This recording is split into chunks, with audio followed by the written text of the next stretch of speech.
Ôi,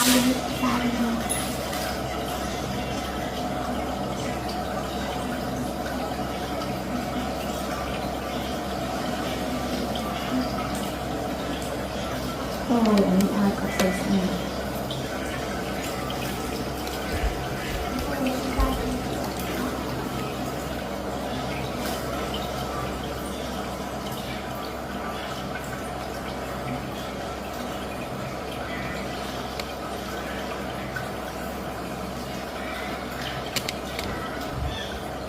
Mua lại nhiều.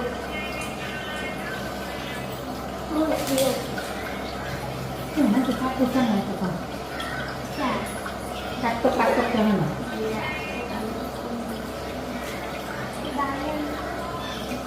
Mua lại nhiều.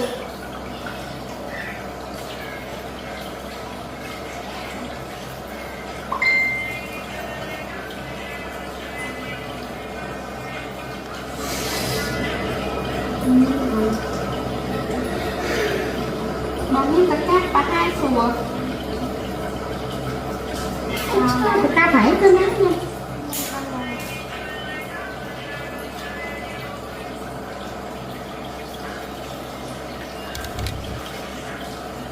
Nó như này đi thêm chắc.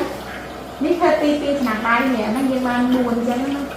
Biết có cà rồi phải hết thì như một khung như này nó thấy trăm mươi trực tiếp nhưng mà hơi Các bạn nhà tao nói thì nông tăng tay tay nào. gì bàn trắng á. Nhưng giờ như mà đâu mà Nika ôi nhẹ này chị trai này ông ơi chặt cam cho ta nó thì đây là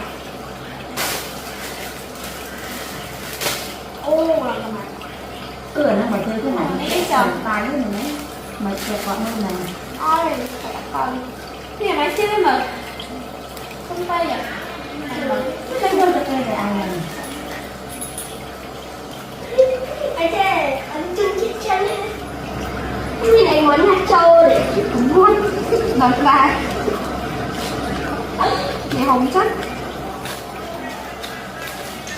ê cho ta thôi đó ở đây hồng hoa chẳng chơi nhữngคนดังที่สอนนั้นจังหวะนี้เท่าไหร่นะใบเป็นเราท่ายิ่งจะตกHãy subscribe cho kênh Ghiền Mì Gõ